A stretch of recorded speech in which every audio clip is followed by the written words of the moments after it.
podcast, I'm going to talk to you about the monitoring and evaluation of humanitarian actions. In particularly, we are going to focus on how to create systems that allow us to account for the performance and also social impact of humanitarian assistance. To do it, we will use the example of the Refugee Support Platform, a Portuguese-based organization that encompasses more than 100 members from the Portuguese civic society, from NGOs to the private sector, academia, public sector, and also media. The list is endless. RSP is working currently in Portugal to welcome the refugees that arrive to our country, but we also have a mission in Greece, which is set up in two places. One is Athens and the second one is Lesbos. I was the head of mission of Lesbos for 3 months. Since the end of 2016 until the beginning of 2017. I was there as a volunteer, and it was an amazing experience that I want to talk to you about because I've been doing monitoring and evaluation for the past 5 years, and it was kind of my first experience stepping out of the world of monitoring and evaluation to become actually a coordinator. Of course, I've coordinated teams before, but not in this type of setting. So it was my first time, and I want to tell you all the details.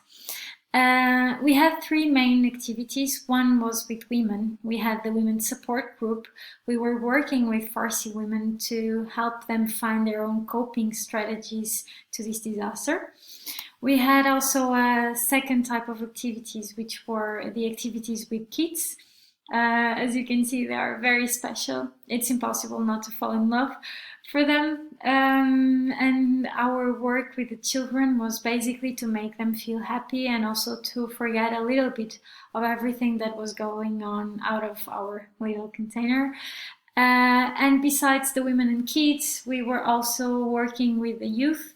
Our job with the youth was helping them find themselves, but especially was to help them discover that within the crisis there are opportunities and that they don't need to fight with guns and with combat. They can fight with their intelligence, with their hearts, and also with a lot of solidarity.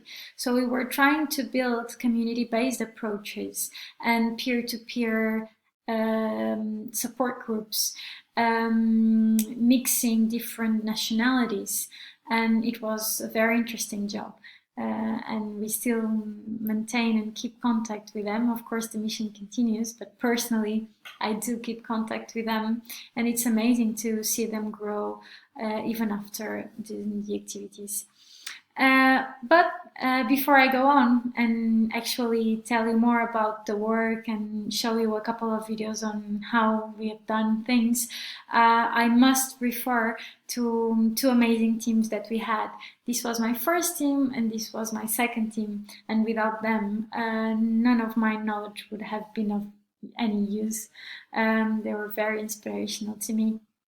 And before we actually put our hands on the subject, I just want to tell you that when I was invited to as a head of the mission, we were challenged by a couple of external situations, external conditions, basically the funds and the attention to what is going on in Greece was decreasing, and we had to assess the impact of the mission, and we have to ensure that first of all that it was useful to continue, it made sense to continue, and second that we had the financial capacities to do it.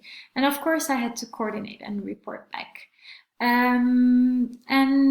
The next videos, they are going to show you how to answer these challenges. We have used a cloud-based system, applied monitoring, evaluation, and learning techniques to improve the lives of all of those who were in two sites, Karatepe and Caritas. So I welcome you to this series of videos, and of course thank you in advance for your attention. And anything you want to say, just feel free to contact me. I will be happy to hear. Thank you.